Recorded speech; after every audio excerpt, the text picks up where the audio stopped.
야고보서입니다. 야고보서 2장 8절부터 13절까지 말씀입니다. 야고보서 2장 8절부터 13절까지 말씀입니다.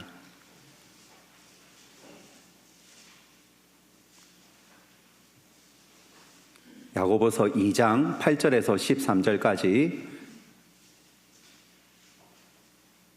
우리 한 절씩 읽겠습니다. 너희가 만일 성경에 기록된 대로 내 이웃 사랑하기를 내 몸과 같이 하라 하신 최고의 법을 지키면 잘하는 것이거니와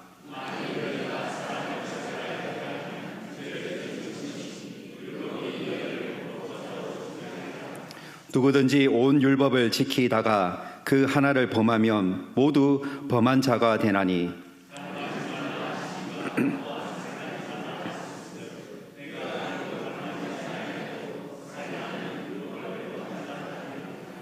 너희는 자유의 율법대로 심판받을 자처럼 말도 하고 행하기도 하라. 긍휼을 행하지 아니하는 자에게는 긍휼 없는 심판이 있으리라. 긍휼은 심판을 이기고 자랑하느니라. 아멘. 할렐루야. 지난주에는 이 야고보서 2장 1절에서 13절까지 말씀을 가지고 이 차별하지 말라라고 해서 여러분과 함께 말씀을 나누었는데요. 오늘은 이제 8절에서 13절까지 말씀을 가지고 여러분과 함께 조금 더 구체적으로 말씀을 나누기를 원합니다. 자, 우리가 8절 말씀을 우리가 방금 읽었는데요. 8절 말씀에 보면 이렇게 말씀합니다. 너희가 만일 성경에 기록된 대로 내 이웃 사랑하기를 내 몸과 같이 하라 하신 최고의 법을 지키면 잘하는 것이다 라고 말씀하고 있습니다. 여러분, 이웃 사랑 얼마나 말을 많이 들어봤습니까? 그죠? 예. 이웃사랑 알아요. 눈 감고도 알아요. 암송도 잘해요. 우리가 너무나 잘 알고 있는 이 이웃사랑의 말씀인데 머리로는 아는데 마음이 안 움직입니다. 그렇죠? 모든 사람, 모든 이웃을 사랑하라라고 하는 게 쉽지는 않아요. 왜 그렇습니까? 원수는 원수고 왼수는 왼수지. 여러분, 우리가 사랑하겠다라고 하는 생각을 가져도 내 마음이, 내 손이, 발이 잘 움직여지지 않습니다. 이건 성경에 보면 이 말씀이 많이 반복되고 있거든요. 이 야고보서 말씀을 지금 이 주일 오후 예배 때 계속 이제 여러분과 함께 강해를 하고 있는데요. 제 나름대로 야고보서의 별명을 붙이자라고 한다면 삶의 예배입니다. 삶의 예배. 삶의 예배. 자, 그 삶의 예배를 어떻게 지키란 말입니까? 오늘은 이웃사랑. 이웃을 사랑하면 그것이 우리의 삶의 예배가 된다라고 말씀을 드릴 수가 있죠. 자, 우리가 생각은 있고 머리로는 아는데 마음이 움직여지지 않는다. 여러분, 그래서 우리에게 말씀이 필요합니다.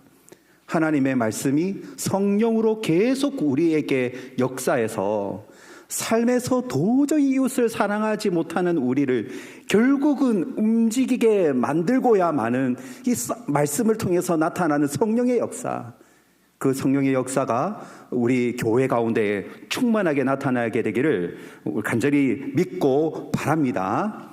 여러분, 그래요. 우리가 이웃 사랑, 그냥 옛다 너 먹어라, 이런 사랑이 아니라 내 마음에서 배어나온 말, 내 마음에서 녹아내려져 나오는 말 한마디, 행동 하나에 상대방이 나의 사랑, 나의 작은 섬김을 통해서 하나님의 사랑을 발견하면서 살아가도록 만드는 것이 바로 우리의 삶의 예배인 줄로 믿습니다.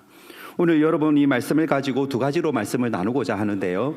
첫 번째로는 이 이웃 사랑을 최고의 법이라고 말씀을 하고 있습니다. 이 최고의 법을 헬라어로 노모스 바실리코스라고 하는데 이것은 왕의 법입니다. 자, 이 당시로 말하면 최고의 권력자가 로마 황제 아닙니까? 로마 황제가 말하는 이 왕의 법, 근데 이것을 이제 야고보 사도가 가지고 와서 로마 황제보다도 비교할 수 없이 위대하고 탁월하고 영원하신 하나님이 너희들에게 베푼 법이 바로 왕의 법이다. 그 왕법이 뭐냐? 바로 이웃을 사랑하는 거다라고 말씀하고 있습니다. 여러분, 우리가 과거에 우리나라에서도 이제 왕의 말씀을 가지고 어명이오라고 하잖아요. 우리가 사극에 보면 어떤 일이 일어나는가요? 어명이오라고 하면 행동 중지입니다. 꿇어 엎드려야 됩니다. 사약, 여러분 맛있습니까? 사약 먹으면 죽잖아요. 근데도 어명이오라고 해서 사약을 이제 담아 놓은 사발을 가지고 오면 거기에 죄인은 무릎을 꿇습니다. 뭐 정치적인 농간으로 인해서 억울한 죽음을 당한다 할지라도 왕의 법 앞에는 무릎을 꿇고 거기에 귀를 기울이고 순종을 하게 되는 것이죠. 사람들끼리 막 우의정 자의정 막 싸우다가도 어명이요라고 하면 거기에 말을 탁 중지를 해야 됩니다. 어명이의 말을 받아야 하는 것이죠. 이유도 토도 달 수 없습니다. 여러분, 우리 하나님께서 우리에게 주신 이 최고의 법이 뭐냐면 바로 이웃을 사랑하는 것이죠. 얼마나 중요한 말씀인지 오늘 9절 말씀해 보시면, 너희가 만일 성경에 기록된 대로 내 이웃 사랑하기를 내 몸과 같이 하라 하신 최고의 법을 지키면 잘하는 것이다 라고 말씀하고 있습니다. 여러분, 우리는 사람들 보면 정말 미운 사람이 있어요. 꼴보기 싫은 사람이 있어요. 피하고 싶은 사람이 있고 멀리하고 싶은 사람이 있어요. 여러분, 그런데 하나님은 우리를 어떻게 여겨주십니까? 하나님은 우리를 있는 그대로 받아주시고 이해해 주시고 용납해 주시는 하나님이 우리 하나님이시고요. 우리 하나님이야말로 어떤 사람이든지 차별 없이 누구든지 사랑으로 대해 주신 분이 바로 우리 하나님이십니다. 그래서 우리 하나님의 이 최고의 법을 받들어서 하나님이 나를 사랑하신 대로 나도 이웃을 사랑하겠다라고 했을 때는 우리의 삶에 세밀하게 우리의 삶을 살펴보아야 합니다. 여러분, 사람과의 대화에 있어서도 솔직히 남 비판하고 따지면 기분이 좋잖아요. 여러분, 안 그래요? 있잖아, 누구 있잖아, 그랬대, 세상에 막 희열을 느껴요. 이것을 통해서 우리는 누구다? 죄인이다. 여러분, 남 칭찬하면서 보이지 아니하는 곳에서 남 칭찬하는데 막 마음이 뜨겁고 기쁘고 행복하던가요? 그런 감정을 잘 안 들어요. 당신만 알아, 세상에, 이러면요 이상한 기뻐하면 안 되는데 기쁨이 느껴져요. 바로 그것이 내가 가지고 있는 죄인이다, 죄인의 특성이 아직 나에게 남아있다라는 것을 내 스스로 발견하고 끔찍하게 여겨질 때가 있습니다. 여러분, 그래서 중지해야 돼요. 혹시라도 미움의 생각이나 마음이 떠오르면 중지, 스탑, 멈춰야 합니다. 혹시라도 우리 교회에서는 그런 현장을 제가 한 번도 본 적은 없지만 한두 사람 335 전도회에서 모여서 누구를 함부로 말하려고 하면 옆에서 딱 외치십시오. 중지, 스탑. 할 수 있겠습니까? 그래? 이래 하지 마시고요. 돌아서서 왜 저 사람은 함부로 저렇게 말할까? 돌아서서 함부로 말하는 그 사람을 또 비판하지 마시고 그만합시다. 교회에서 우리 이렇게 하지 맙시다. 우리 서로 사랑합시다. 서로 용납합시다. 서로 섬깁시다. 있는 그대로 받아봅시다. 인내합시다. 용납합시다. 여러분, 이런 마음을 우리가 가져야 되는 줄로 믿습니다. 죄송합니다. 목사가 그렇죠. 헤드폰을 이거 제대로 만지지도 않고 저를 용납해 주시길 바랍니다. 이걸로 제가 연기하는 건 아니고요. 진짜 제가 실수한 거예요. 여러분, 그래요. 우리 교회는 이래야 됩니다. 다른 장소에 가서는 우리가 좀 어떻게 나도 모르게 말을 섞을 수가 있고 옳지 않은 행동에 동참할 수도 있지만 교회에서는요, 혹시 우리가 너무 또 목사님 말씀 못 들었어 이렇게 비판하지 마시고 그냥 자연스럽게 하지 맙시다. 여기까지만. 오케이, 알았어, 우리 여기까지만 합시다. 여기에 우리가 시험에 걸려 넘어지게 되는 겁니다. 여러분, 오늘 우리가 이웃을 사랑하는 것을 우리 주님은 뭐라고 말씀하고 있습니까? 이 원수와 같은 사람, 이 왼수와 같은 사람을 사랑하지 아니하면, 오늘 이 10절 말씀에 보십시오. 10절 말씀에도 보시면 누구든지 온 율법을 지키다가 그 하나를 범하면 모두 범한 자가 된다. 간음하지 말라, 살인하지 말라. 나는 간음도 안 해요, 살인도 안 해요, 도둑질도 안 해요, 남의 것을 탐내지도 않아요. 그럼에도 불구하고 이웃을 미워하고 사랑하지 못하면 모든 것을 범하는 자가 된다라고 말씀하고 있습니다. 왜 그렇습니까? 이웃 사랑은 내가 생각해보고 마음이 원하면 한번 해보는 그런 말씀이 아니라 최고의 법이기 때문입니다. 여러분에게서 최고의 신앙생활에 있어서 최고의 법을 여러분 뭐라고 생각하십니까? 52조 주일 성수. 어떻게 주일 성수를 까먹을 수 있어? 세상에. 맞죠? 이게 우리 최고의, 기본적인 최고의 법이 주일날 하나님 앞에 나와서 예배 드린 것 아닙니까? 이거하고 똑같은 권위 있는 법이 뭐냐면 삶의 예배. 주일 예배가 아니고 삶의 예배. 그 삶의 예배의 중심은 뭐가 있다고요? 최고의 법. 그 최고의 법은 이웃을 사랑하는 것, 이웃을 미워하지 않은 것, 모르는 척 하지 아니하는 것, 남을 험담하는데 가담하지 않는 것, 잘라내고 거기에 빠져 도망쳐 나오든지 근엄하시다라고 절제하면서 말리든지. 오늘 요한복음 13장 35절 말씀해 보시면 이렇게 말씀하고 있습니다. 너희가 서로 사랑하면 이로써 모든 사람이 너희가 내 제자인 줄 아리라. 너희가 서로 사랑할 때, 사랑하는 것을 가지고 내 제자가 된다라고 우리 주님은 판명하시는 것입니다. 자, 교회들마다 제자 훈련, 여러 양육 프로그램 이런 것이 많이 있습니다. 현재 저는 교육자가, 지금 우리 박전도사님은 이제 파트 교육자이기 때문에 이제 주중에 또 불러 내릴 수도 없는 상황이고, 지금 현재는 전임이 저 혼자라서 제 양육 체계를 지금 만들고 있는 중인데요. 여러분, 어떤 교회는 양육 시스템, 제자 훈련, 칼 훈련, 이건 1년이나 걸리거든요. 굉장히 잘 돼 있는 프로그램이 있어요. 겉보기에, 저 교회는 건강한 교회다, 좋은 교회다. 없는 교회는 성도들을 제대로 훈련 안 하나, 이럴 수도 있겠지만, 여러분, 그러나 사실은 오늘 우리 주님은 뭐라고 말씀하십니까?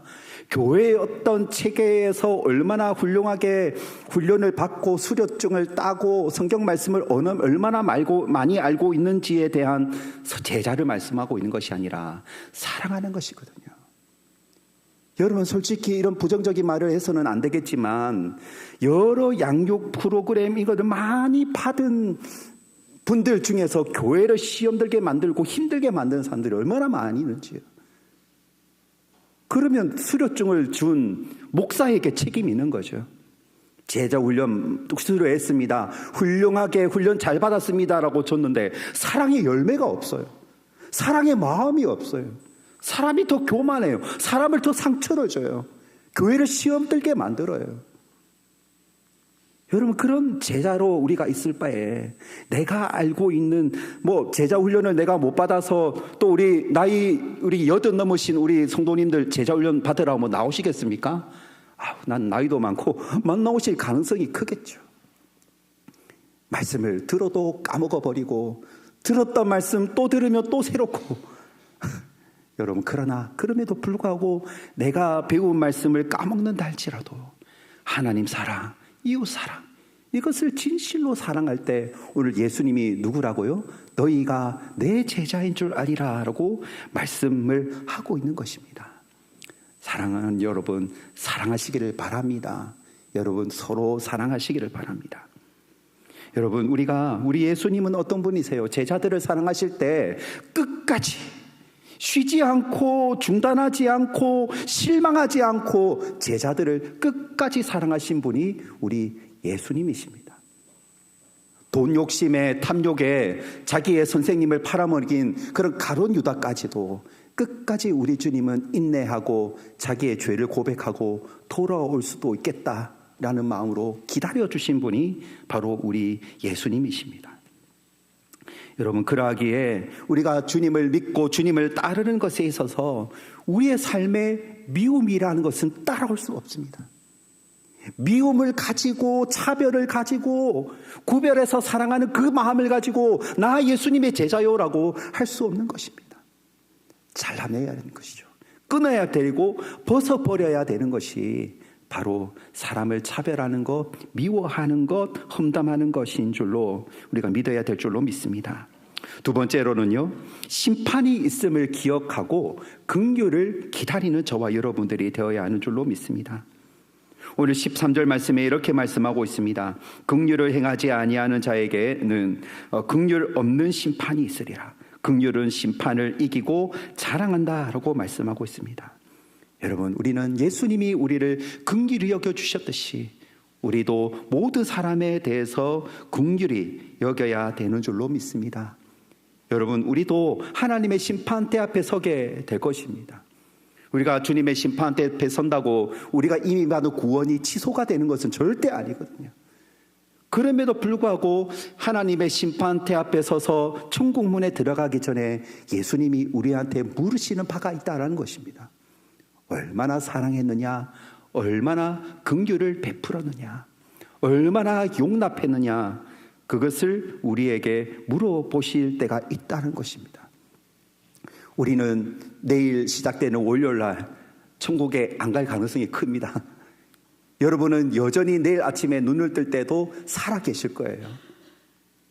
혹시라도 먼저 천국 가시면 카톡을 남겨주시기를 바랍니다. 여러분, 내일 당장 내가 죽지는 않는다 하더라도 하나님의 심판대를 당장 내 눈앞으로 끌어당겨가지고 내가 얼마나 사랑하는가, 얼마나 나에게 긍휼이 많은가.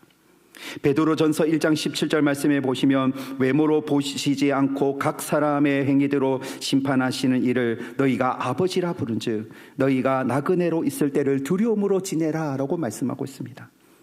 여러분, 우리가 살고 있는 이 땅에서의 우리의 삶은 모두 다 나그네입니다.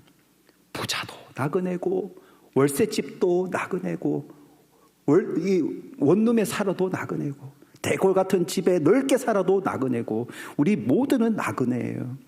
여러분, 나그네에게 가장 필요한 것은 뭡니까? 밥 한 그릇 주세요 라고 하면 밥 한 그릇 얻어 먹을 수 있는 긍휼이 필요합니다. 오늘 내가 잘 곳이 없으니 하룻밤이라도 재워주세요 라고 했을 때 그 나그네를 받아줄 수 있는 그 긍휼, 이 땅을 살아가는 우리에게는 그 하나님의 긍휼, 사람들에게 베풀어주고 베품을 받는 긍휼이 우리에게 있어야 된다는 것이죠. 여러분, 이 긍휼이라는 단어가 이 히브리어로는 뜻이 자궁이라는 뜻이 있습니다. 엄마의 자궁. 뱃속에서 그 아기를 있는 그대로 받아서 그 아기를 돌보고 사랑해주고 지켜주는 이 엄마의 자궁. 바로 긍휼이 그 엄마의 자궁과 같고요. 그 다음에 이 헬라어에서의 이 긍휼이라는 뜻이 뭐냐면 창자가 뒤틀린다라는 뜻이 있습니다. 창자가 뒤틀릴 정도로 상대방을 안타까워하고 긍휼히 여겨주고 내 것을 더 베풀려고 하고, 바로 우리 예수님의 사랑이 그 사랑 아니었습니까? 12제자를 사랑하시고 심지어는 예수님을 핍박하고 예수님을 죽이려고 하는 사람들에게까지 아버지 하나님, 저들이 하는 짓을 저희들이 알지 못합니다라고 이 중보기도 하실 정도로요. 창자가 뒤틀릴 정도로 사랑하는 그 마음이 바로 긍휼의 마음입니다. 우리가 사람을 사랑하고 용납하고 있는 그대로 받아주는 우리의 마음은 엄마의 자궁과 같고 창자가 뒤틀릴 정도의 나의 아픔이 있어야 된다는 것입니다. 그러니까 여러분, 억울한 게 당연하죠. 미운 사람 내가 어떻게 미워하는 게 당연하지. 그럼에도 불구하고 내가 창자가 뒤틀리면서 원수가 그래, 원수 사탄이 미워해라, 그래 너 멀리해라, 너 사랑 베풀지 않아도 된다, 너 그렇게 당해놓고 그렇게 쏘아놓고 많은 것을 빼앗겨 놓고 너는 왜 그렇게 사람이 바보냐. 됐다, 고마해라 라고 우리를 속게 만드는 그 사탄의 유혹을 이긴다는 자체가 창자가 뒤틀려요. 미워하는 게 정상이지 않습니까? 원수 같은 사람 멀리하는 게 우리의 이치예요. 내가 화가 나면 막 말로 막 미워하고 욕을 하고 보이지 않는 데서 험담하고 싶어하는 마음이 나의 마음이에요. 당연한 마음이에요. 근데 이것을 참아내면요, 뭐 임금님 뒤는 당나귀 이런 것도 아니고, 근데 창자가 뒤틀립니다. 근데 이것이 뭐예요? 우리가 실천해야 될 하나님의 긍휼인 것입니다. 여러분, 우리 문단교회가 정말 부흥할 수 있는 이 첫 출발점이 바로 이 사랑, 바로 이 긍휼, 예수님을 닮아가고자 몸부림치는 우리의 긍휼, 이것을 통해서 하나님의 부흥의 역사는 반드시 시작되는 줄로 믿으시기를 바랍니다. 여러분, 이 사랑으로 우리 공동체가 하나가 되고, 또 이웃에게 우리의 사랑이 아무리 꽁꽁 싸매어도 여러분, 비닐봉지에 물을 담으면 결국은 콸콸콸콸 흘러 넘치지 않습니까? 아무리 해도 흘러 넘칠 수밖에 없는 그 물, 하나님의 생명수, 하나님의 은혜가 우리 공동체를 통해서, 여러분의 삶을 통해서 이웃에게 흘러나가게 할 수 있기를 주님의 이름으로 부탁합니다. 특별히 여러분, 가까이 있는 사람을 사랑하십시오. 대외적인 이미지와 또 내 집안에 있는 나의 이미지가 다르면 안 되겠죠. 와, 우리 문단교에서는 진짜 멋진 우리 아빠인데 우리 집은 안 그런데요. 이런 보고가 들어오지 않도록요, 내 가까이에 있는 사람을, 내가 가장 편하게 여기는 사람에게 우리는 실수를 많이 할 수 있습니다. 여러분, 그 모든 것을 뛰어넘어서 우리 주님의 사랑, 우리 주님의 긍휼을 담아갈 수 있는 저와 여러분 되시기를 주님의 이름으로 축복합니다. 이 말씀 붙들고 오늘 한 주간도 승리하며 살아가게 되기를 주님의 이름으로 축원합니다. 여러분, 이 시간 함께 한번 기도하겠습니다. 여러분,